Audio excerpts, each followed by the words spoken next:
You ever been counted out? Ever had to fight for a future they said you'll never have? Then you're in the right place. This is Break Phree, where resilience meets redemption. Where real stories tear down fake ceilings and freedom takes root. Your pain has a purpose. Your scars have a sound. And your breakthrough is louder than your breakdown. You can't expect change when you're stuck. Stuck in the same patterns, same mindset, same habits, same circles. It's time to break free.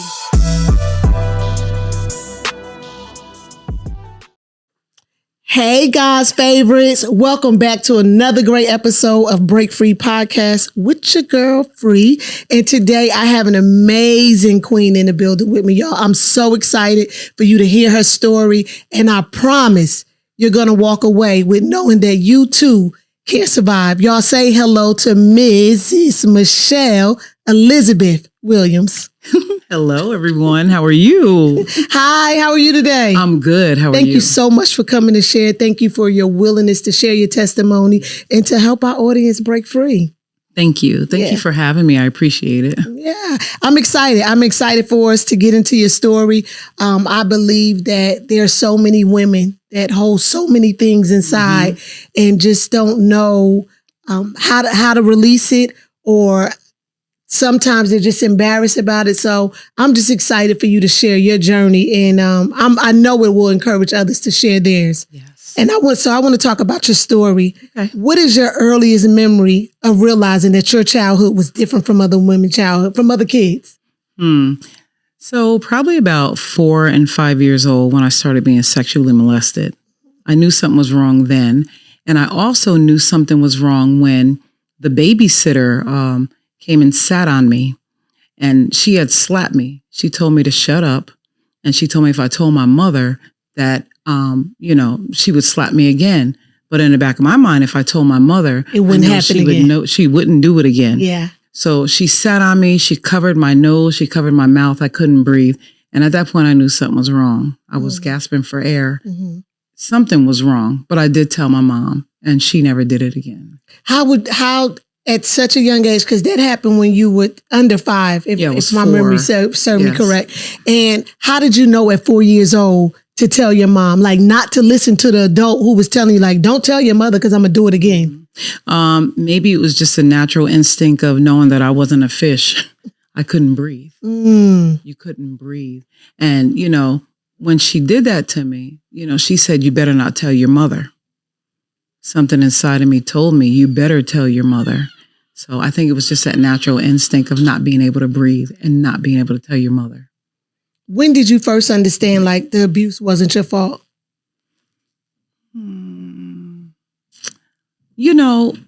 I carried so much abuse in my life that there was no difference in knowing if it was my fault or not, because it was so normal in my life.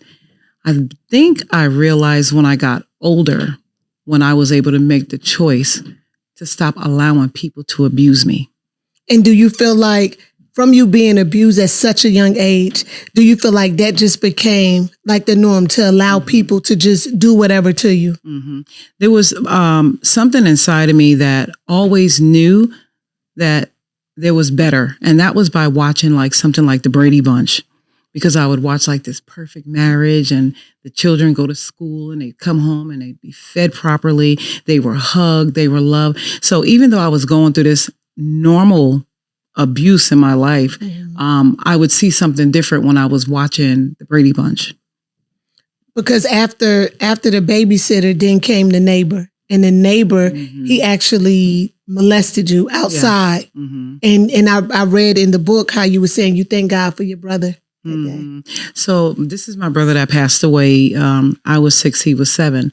But this was the second time that the neighbor had put me on a tree. And he said to me, I said to him, what is that? I saw something white. I said, what is that? He said, that's milk. He never penetrated me, but it was still just the act of the violation of what he did do to me. And that was 2 times on a tree in the backyard. My little brother came the second time. And he ran in and he told. And then I heard my mother call me, Missy. And, he allowed me to get down off the tree, and I ran in the house. And when I went in the house, she said to me, "What did he do to you? What did he do?" And she was so angry. Yeah. She marched me across the street to his mother. And she said, tell her what he did. And I was so afraid. But because my mother had held my hand and took me across that street, I felt like I had like a back end at that moment. That was like one of the times that I could remember her being there for me. There's only 2 times that I remember, but that was one of them. And it gave me something to make me feel strong enough to tell her. But as I was telling her, I was watching all the emotions that was going on, how angry my mother was, how embarrassed this mother was. Mm-hmm. But it also gave me a strength to know that I can open my mouth and tell what was going on, and this wouldn't happen again. And most kids, and not even kids, teenagers, adults, don't know how to tell. Mm-hmm. And especially at the age 6 years old, you really, I don't know if you did, I don't know in your mind, did you correlate like this was a violation or you didn't know it was a violation? No, I didn't know. I was on the tree and I was just looking down, trying to figure out what he was doing, because he was 12 and I was 5. So what are you doing? What is that? I was very inquisitive. What is that? Mm-hmm. And he stopped and said, "That's milk."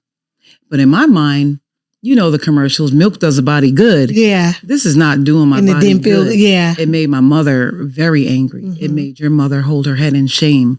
What was happening, And for years, you didn't like milk? Mm-mm. I still don't. Oh, you still don't like milk? Lactose intolerant. Yeah. And so you described like being in a dark tunnel. What did that season feel like to you, being in a dark tunnel? A long time, just a long time. So the abuse started very early. I remember one time being really young, maybe 5 or 6. I came home from school and my dad was laying on the bed and he was drunk. And I was like, "Where's mommy?" It was me and my little brother. "Where's mommy?" And he said, "Your mother's dead." So I took off running, down to my grandmother's house. And I'm like, "Grandma, grandma." Me and my brother were crying. My dad said, "Mommy's dead." And she said, "Oh, go home with your stupid A. Your mother's in the hospital." It was like the abuse was not only abusive, physically abuse, it was mental abuse too, that I suffered all the way up through the years. It was a long time being abused, because my last punch in the face was by my alcoholic father when I was 14. Wow. So your father was abusive physically to you? Mm-hmm. All the time. And mom, was she there? Did she say anything? Enabler. So she allowed it. So there was one time, one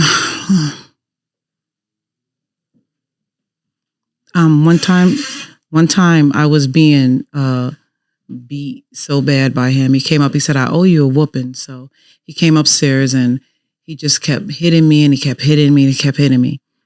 And I couldn't cry anymore. And I was screaming. My mom was down on the couch and I was screaming so she could hear me, so she can come up, but she never came. So I'm laying there, and then my father, he just hit me and it was dead silence. I couldn't cry anymore. Then he hit me again, dead silence, couldn't cry. And then finally, after he did this a number of times, she came upstairs finally and she said, "What are you trying to do, Raymond? Kill her?" And he took the belt, he fell on the wall, leaned on the wall, had to catch his breath because he had beat me so bad. Took his belt, started putting it back in his pants, and then he and her walked back downstairs. And I stayed there the whole night and I didn't move. Did you go to school the next day? Like, did you was it like grandmother or anybody to tell or everybody just was an enabler? Most likely I went to school the next day because I wasn't allowed to stay home. And my grandmother, so here's the thing. My father married this Black woman, my mother. Grandma was this light-skinned woman who was mixed with Indian and maybe some white, not sure. She wanted my father to get with a light-skinned woman, but he ended up rebelling against her and married a Black woman. Mm-hmm. So my mother was always the Black, bitch, and us children were all the little bastards. So she never protected us. She didn't like us. She didn't talk to us. She would be out giving all the neighbors candy. All the kids were just running up, grandma, grandma, grandma. And then here we come running, grandma. She's like, get out of here, you little bastards. So no, there was no protection from grandma. There's a chapter in my book, No Grandma, No Love, because she never gave love. The neighbors would hear me get abused, but it was almost like a normal thing. People would call the cops and the cops would knock at the door and that would stop the beatings. I can't imagine. I'm so sorry. Like, I can't imagine like having no one to turn to. Yeah. So at this age, like at 14, going through this, you had to feel like no one seen you or no one heard you. Mm-hmm. So 14, my mother had left my father and she went and lived with her boyfriend. So when she got to the house, my father came in the house and he said, we're going out to where your mother is. So me and my brother got in the car because she left us two there. We went out to that house. And when we got to that house, he said, go get your mother. So me, I'm happy. Like, hey, let me run to that window and get my mom because I didn't want to be with him. I'm at the window saying, Daddy wants you. And she's like, no, I'm not coming. I didn't even care. Don't come to him. But Mommy, can I come? Because you got my 3 little sisters in there with you. Can I come? She's like, no. And I'm like, please, Mommy, please. I don't want to go back with him. Please, please. Can I come? She said, no. I said, please, can I come in? I don't want to go with him. And she shut the window and walked away. What did that do to you in that moment? Messed me up really bad. Because that day I went home. And when I got home, he said, while I was sitting on the couch, and he leaned up on me and he said, it's your fault that your mother left me. And he took his fist. I'm telling you, it seemed like it was, I don't know where that fist came from, but he reached back so far. And I was thinking, he's not going to do that. And he punched me dead in my face. He punched me in my nose and blood just started pouring. And that day I said to my brother, I said, this will be the last day that mother effer will ever put his hands on me again. And I packed my bags and I've been on my own since I was 14. Where did you go? Just to some family friends, house to house. Mm-hmm. And during this time, do you feel like your self-esteem was like shattered? I didn't have any self-esteem because when I was 9, my mom shaved all my hair off, like my hand. And she put me in a bathtub and I sat in the bathtub bald and the neighbors were coming in because they couldn't believe my mom shaved all my hair off. And they're looking at me as I'm sitting in the bathtub. Did your mom have a mental disorder? I would think so. She seemed normal, but, obviously she was being beat. She was being abused, but still, this was just beyond me. And they sent me to school the next day, right? With this bald head. I had a scarf on my head. A couple days later, I went to the center, Roundout National Center, up where I lived at. And I was walking down a hall and a girl came up and she snatched my scarf off.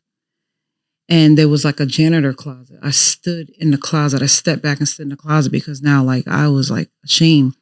She stood there with her hands over her mouth and she was and then a laugh seeped out of her fingers. She ran and got all the other kids, but I couldn't move because I was kind of frozen. And then all the kids came back and they were just standing there staring at me. A guy named Tanny came and he said, you guys have seen enough. Get out of here. The kids went that way. I took off out the front door. I ran all the way home and got my bed and cried the whole night. A few days later, I came back to the center because I was always faced with getting back up again after the trauma, getting back up again because it was normal. I got back up. I came to the center and they were going to be having a parade. And I just went inside and I said, can I be your bald-headed little Indian? Can you make me a hat for my head? And they did. And they let me ride the float as a little bald-headed Indian. So it was I was building my own self-esteem because I didn't have any. But I did have a really good teacher named Miss Sammons that would always hug me and say, Michele, You can do it. You're the sweetest little girl. I had a lady named Nina that worked at the bank. And she would always say, you're Dimples. She called me Dimples. So God was placing people there to plant seeds, dropping seeds in me. And I would sometimes just walk past the bank. I didn't have to go in, walk past the bank, feeling that feeling of, she sees me. She knows I'm here, even if she didn't. And it would remind me of the times when I'd be sitting in school, and I was in all the school plays. And I just imagine like my parents were out there watching at me, supporting you. But they never came to not one play. Never. What is your relationship now? They both are deceased. Wow, okay. But my father stopped drinking when I was 16. And we rebuilt our relationship. Oh, that's good. He never said sorry, but his actions showed me that he was sorry. My mother never accepted what she did, but we did mend our relationship. I was more mad at her because I didn't understand at the time, but I was more mad at her because I felt like you weren't drunk. What was your excuse? But being a mother now, raising kids, I can see how you can let things slip through the cracks. I can see how you can allow things. And so I don't judge my mom as hard, but I was more mad at her for allowing him to beat the crap out of me. And she protected my brother. He didn't get beat like that. The 3 little ones didn't get beat like that. She would give them money, like $100 a month. I wouldn't get a penny. She would buy them clothes. She would straighten their hair and make them look pretty. And I was getting a neighbor's hand-me-downs. Like, was I supposed to be born? Was I supposed to be here? Why didn't you want me? So I went through my whole life of the whys.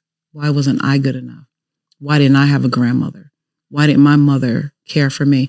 And what made me know that they didn't care was when I was 13, I had went to this place called Family of Woodstock because I was tired of them.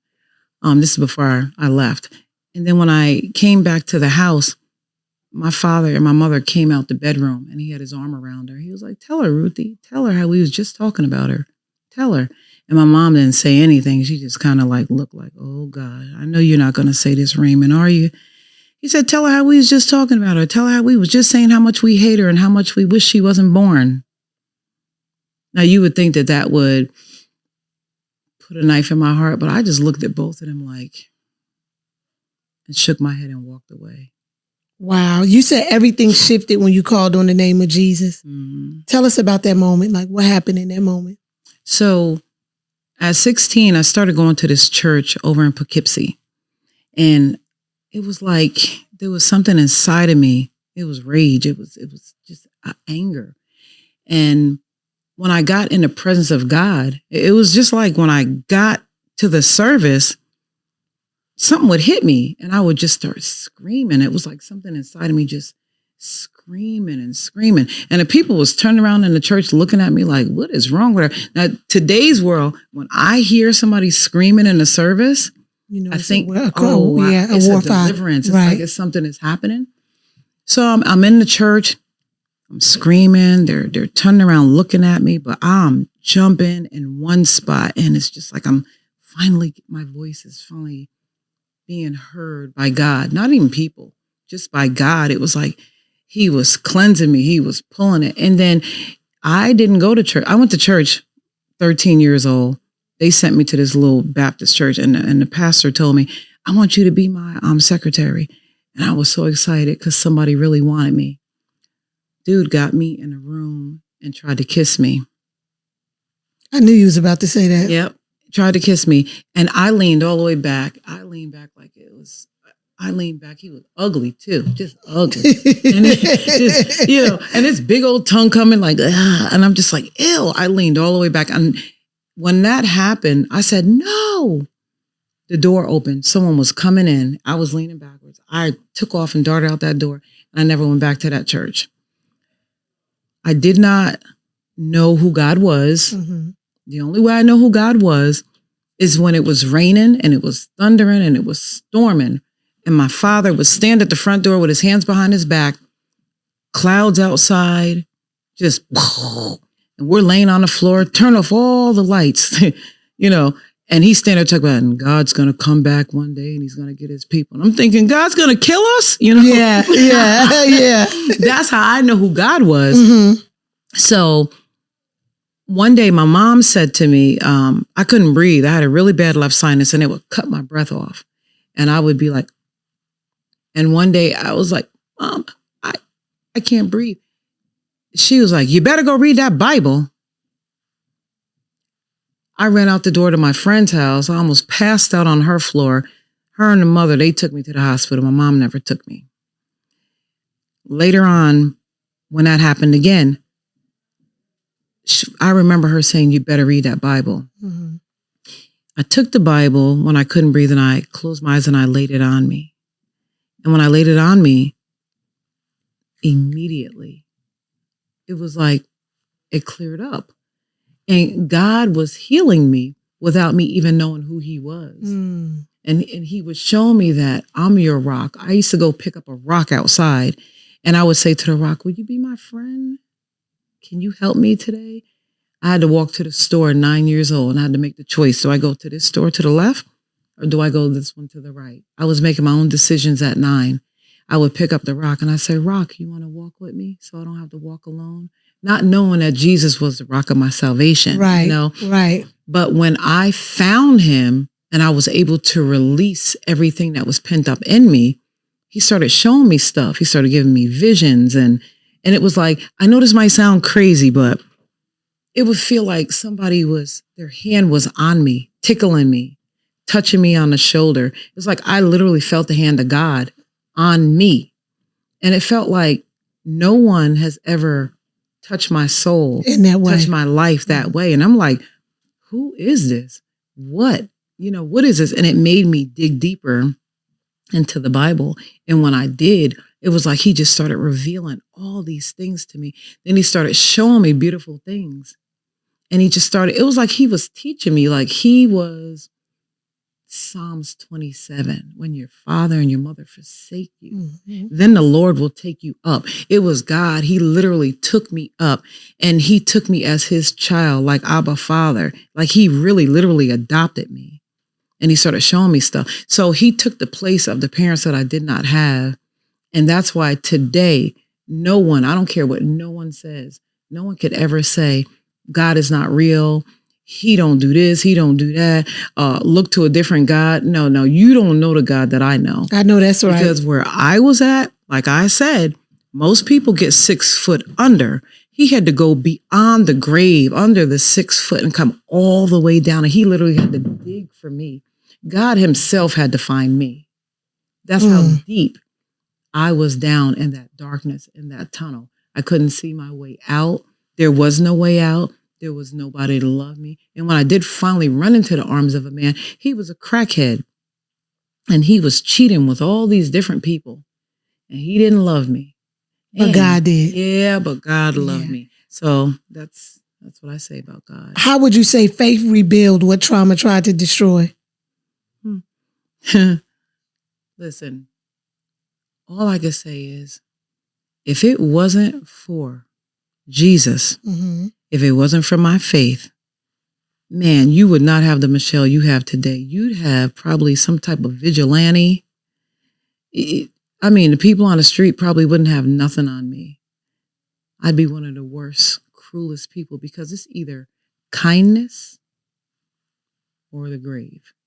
At this point, I was in Job Corps and I almost killed this girl.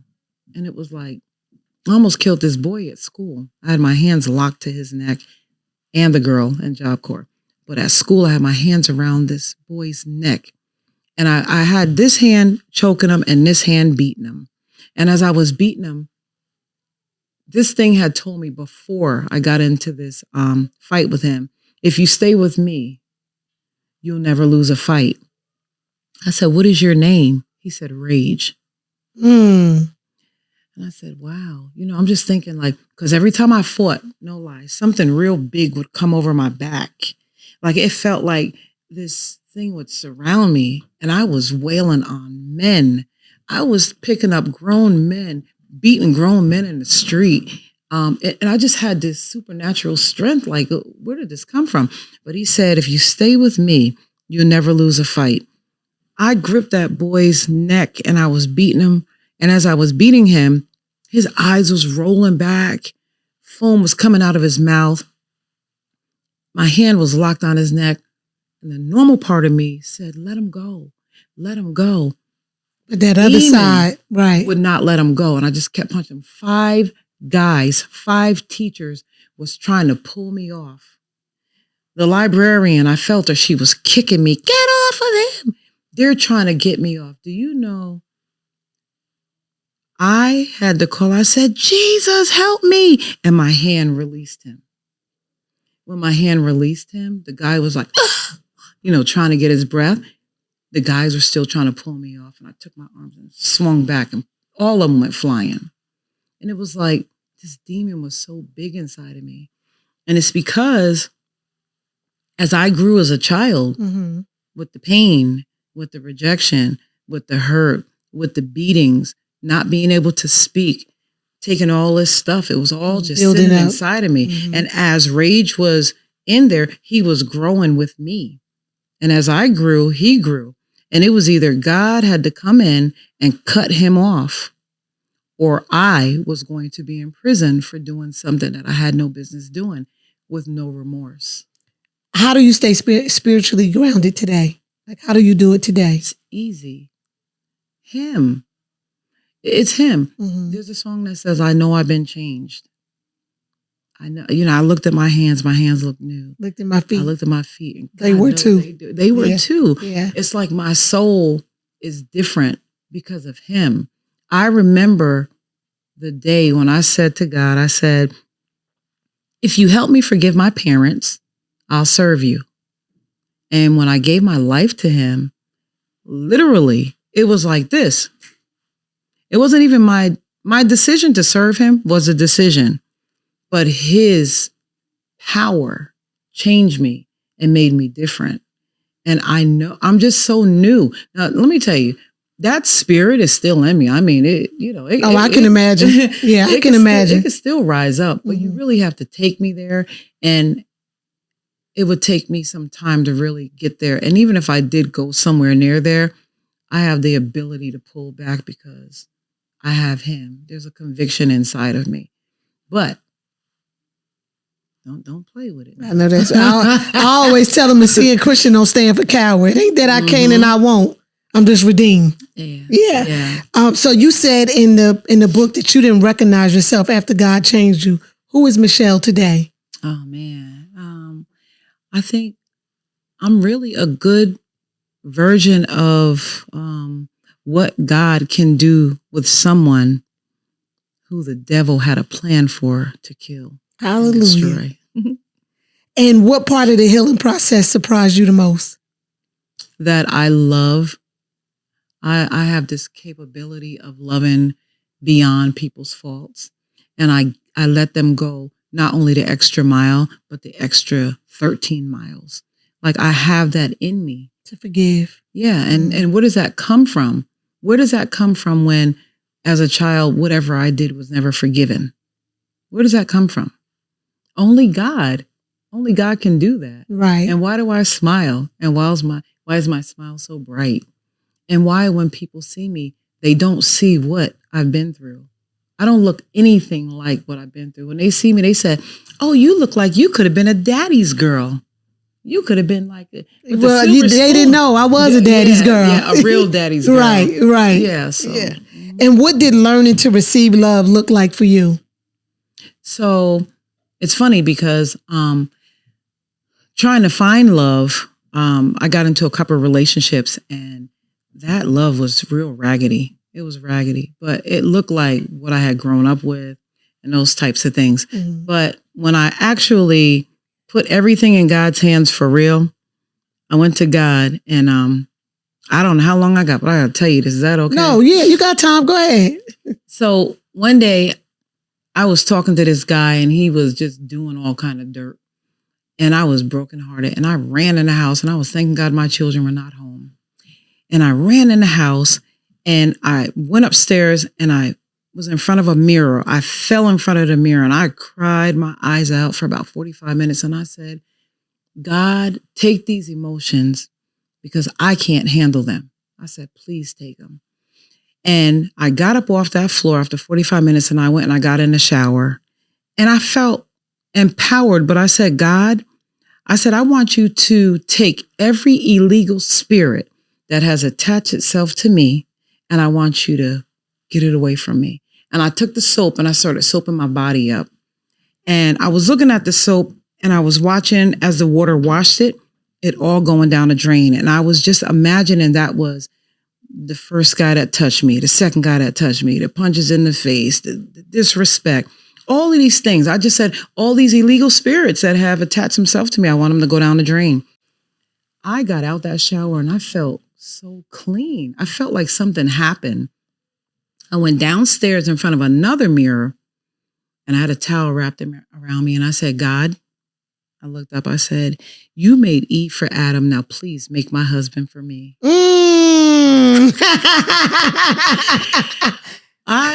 Well, it looks like he did it. Man, let me tell you, I reached my hands up to heaven. And when I said it, I said, make my husband for me. And I literally felt this. I snatched him down into my loins. Y'all hear that, ladies? I pulled him. She told God to make her husband for her. Yeah. And let me tell you, he is sitting here supporting her right now in this room. That's right. She said, not for nobody else, but for her. She said she snatched him down. Snatched him out of the heavens. I snatched him down. And then I started praying. I said, God, wherever he's at, I said, God, start gearing him towards me. God, touch his day. And I'm telling you, as soon as I got done with that, I said, okay, God, what is it that you want from me? I got myself back into Bible study. I started going to prayer. It was like I started consecrating myself, preparing to be ready for this guy to come, right? Because that was what I was focused on at this point. And that's a part that, not to cut you off, but that's a part that I think a lot of women don't realize. Like we be saying all these things that we want, but we have to prepare ourselves too. And we have to do the work and be willing to change as well. We can't just say, oh, God sent Boaz, and you over here acting like Rahab. Okay. Yeah, it just does not work like that. Exactly. And here's the good thing about it was, within that 6 months, here's the funny thing.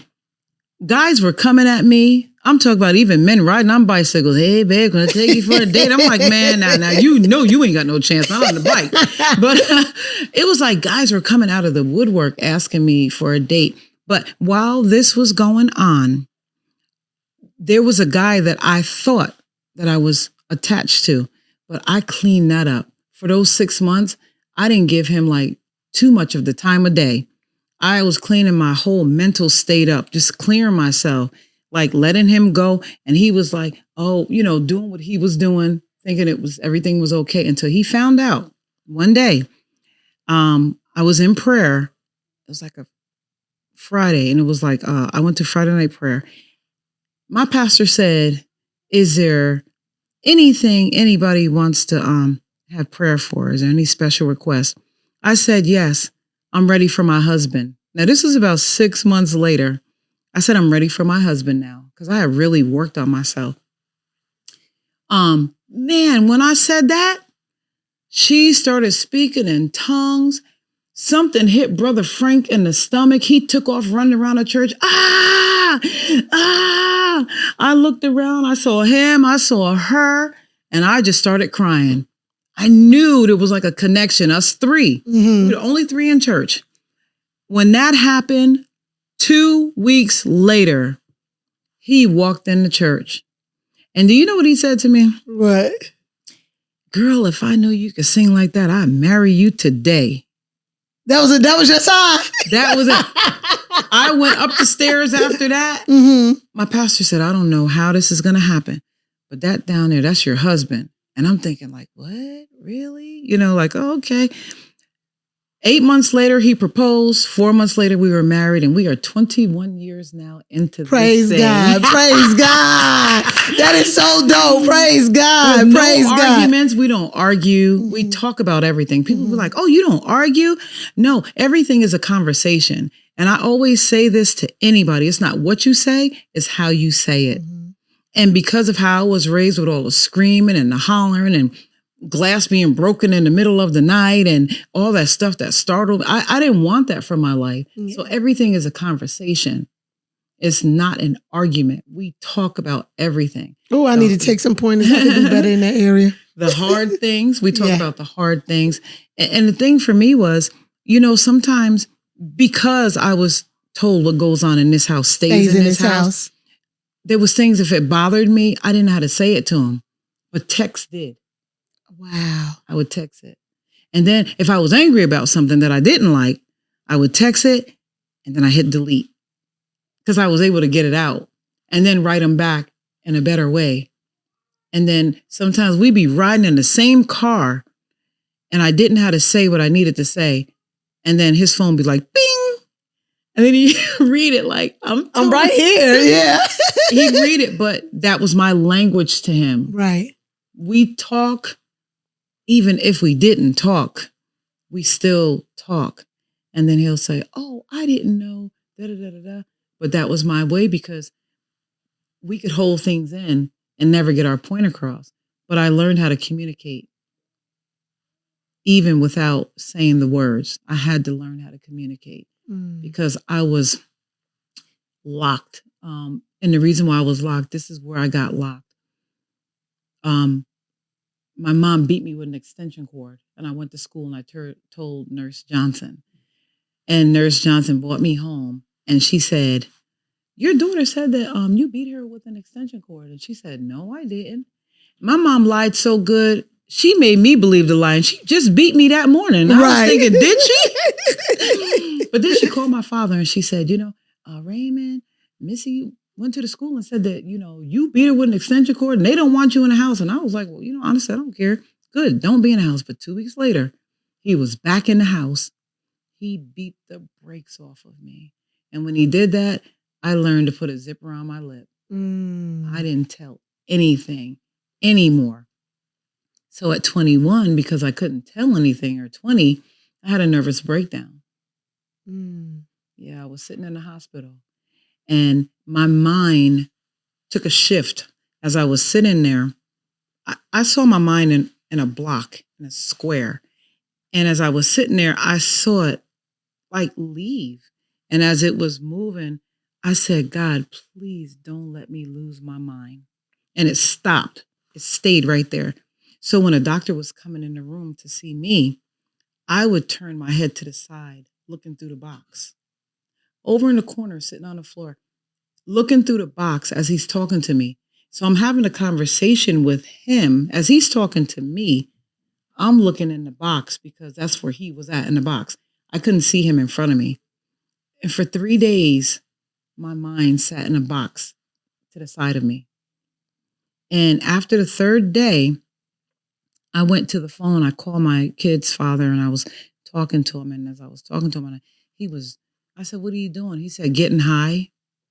And it was like something inside of me said, you're about to kill yourself. And he's getting high. You're about to lose yourself. You got 3 children and you're about to kill yourself.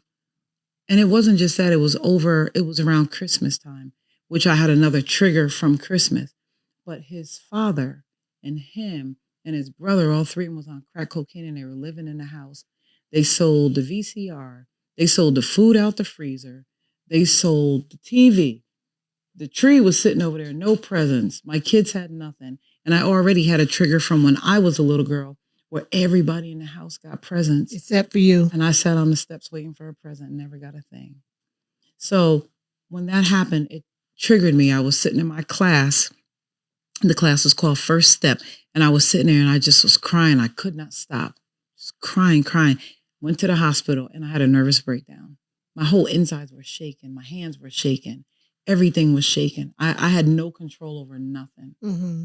But after the third day, when he said getting high, it was like something just hit my spirit. Yeah, that you had to get back. And I went back in that room and I prayed and my mind floated back. I saw it float back and it came back in place. Like it was almost like it just went and it snapped. It didn't just come back. Mm-hmm. It was like I heard a snap, like it snapped back in place.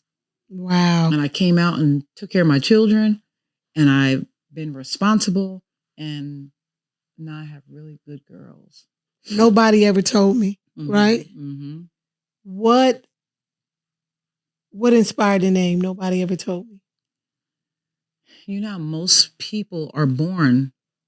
They're born into loving arms, loving family. Just this whole, what I thought the world was, the Brady Bunch. I was born into a world of chaos. Nobody ever told me that I was going to be born into a world where I wasn't loved, that I wasn't accepted, that I was laughed at, that I was ridiculed, that I was put down, that, you know, you're told that you're not enough. If I was singing, if I was doing anything, you got people, naysayers. Nobody ever told me that I was going to have to fight my way through life to find where I am or who I am. Nobody ever told me that. I was just born. Yeah. Now, I may have been told this when he said, I knew you before you were in your mother's womb. I may have womb. been told then when he said, will you go? And I said, send me, I'll go. But no recollection between there and the womb. No recollection of being birthed out that I was going to be an actual black sheep. I didn't know that. But the black sheep's turned into the goats. You know that, right? Black sheep are beautiful, right? Yes. Which chapter was the hardest to write and why? All of them. All of them. You know, I cried throughout the whole book. And, you know, I was just sitting there going, this is why I said all of them. Because how I got the book was all the pain that I kept going through. I kept writing on pieces of paper and throwing it in a bag. So every chapter is a painful chapter, except the last chapter. And that's when I met my husband. That was like a joyous chapter. But everything was painful because even finding God, it was painful because I didn't know who you were. And where were you all this time? Right. Not knowing he was there. Yeah. Knowing you were there, but where were you all the time that all this stuff was happening? And it's not that I can take anything back or I could change anything. If I had to go back and do it again, no, I wouldn't change it because I'm a great person today. It made you who you are. Because of all of it. And when I look at my family, it's like I'm the pillar of the family. But why am I the pillar? Because of what I went through. Right. So every chapter was painful and I cried through the whole thing. So as I was writing it, I was crying. I was saying, how did I go through all of that? How did I make it? Am I really here? Like, let me pinch myself because when you read the book, there was so much abuse. Yeah, it was. Yeah. It's like so much abuse. Like, how did I make it? But now, because I'm a survivor, it's like things roll off my back. I don't attach myself to things. I love things, but I don't attach myself to things. I have the gift of goodbye. And what do you want readers and survivors to walk away with? Knowing that no matter what they go through, that there's always a silver lining and there's always a way out. You know, when I was younger, if someone would have just stepped in, if I was able to open my mouth after it was closed a few times, if I was just able to tell somebody what was really happening, I think that I would have been able to get out of it sooner. Maybe CPS could have really stepped in. Maybe I could have just been taken away. Maybe I could have talked to my aunt or maybe just somebody in the family. Can I come live with you? Can somebody step in? But because I kept my mouth closed, nobody ever knew. And I always kept a smile on my face so they would never know. What would you say to someone who feels stuck in their own dark tunnel? Find a light, because there's always a beacon of light. When I was walking past the bank and the lady that kept calling me Dimples, she was a beacon of light. What I would say is get the courage. Find the courage within yourself to find someone that you really can trust. Get some therapy, because therapy is really going to help you. But find a therapist that's not biased, that's not going to be on the other people's side. Find somebody that doesn't really know who you are and begin to open up and share and start getting some of that stuff out. Because if I had have shared, I wouldn't have had a nervous breakdown. What has God revealed to you about your purpose? One of my purposes is to work with children, to work with kids, and to get them at an early age and to rebuild them. Because me and my husband, we've adopted, well, we have our own children, but we've adopted boys. We've adopted 5 boys. And our thing is raising great men for society because, a lot of the children are forgotten. Yes. We also go back and we work with the children of the incarcerated because they're forgotten children. So it just seems like people that are forgotten, it's like that's my mission. I just want to show them that there's love, there's light, there's life, and you are not forgotten. You are not forgotten. Dr. Dunk, when he was here, he always say that your anointing attracts like what you've been through. Mm-hmm. Yeah, yeah. So in closing, what do you want to tell? What do you want to say? Like something encouraging. What do you want to say to them? What would I say to you lovely people? Well, what I would say is just because you was born in it don't mean that you have to stay in it. You have to work your way through. The Bible talks about working out your own soul salvation, meaning that every day that you get up, you got to find something within this life that's worth fighting for. And whatever that little beacon of light is, I need you to focus on that. If it's singing, let that be what you can do to get out. I was watching the biography of Aretha Franklin last night, and she was talking about how her family went through a lot of abuse, but she didn't speak about it. But the singing, the songwriting helped her to focus on becoming the great person that she is. No matter what it is in life, God will always give you a light. You have to find that light. And if you can't find that light, you need to get with someone that has a light and attach to that light, even if you have to mimic that light until you find yours. Find a light that's going to help you in that midst of darkness until you can come out of that darkness. Because I promise you, at the end of every single darkness, there is a rainbow with a pot of gold. I know that's right. That was powerful. Tell everybody where they can find you. Make sure you tell them where to find the book. Okay. Nobody ever told me. Michele Elizabeth Williams, tell them where to find the book. Tell them your social media. Tell them how they can connect and tell them everything. So you could find me at MicheleElizabethWilliams.com. You can find me on all social media at that name. You can find the book on Amazon and other engines. You could actually put in Nobody Ever Told Me, and it's going to come up on about 250 engines. That's amazing. You'll find me any and everywhere. And if you can't find me there, just go to my website, MicheleElizabethWilliams.com. You can find me on Instagram, Facebook, same name. You can inbox me, and I will personally sign it for you. Okay. Now, I cannot let you leave without telling me one thing Michele needs to break free from. Let me tell you what Michele has just learned to break free from. Can I say that? Yes, that's fine. I just learned this the other day. A lot of times our hands and us are Velcro to dysfunction. And we always want to fix everything that's dysfunctional. But God gave me a release, and I'm going to give you a release. Take your hands loose from dysfunction and stop connecting yourself to things that are dysfunctional. Well, there you have it. This has been another great episode. Michele, I thank God for your healing. I thank God for your transformation. And again, I thank God for your willingness to be able to speak and share so freely. And I thank God, y'all, he gave her the husband that she wanted. He gave it to her like 21 years in the game.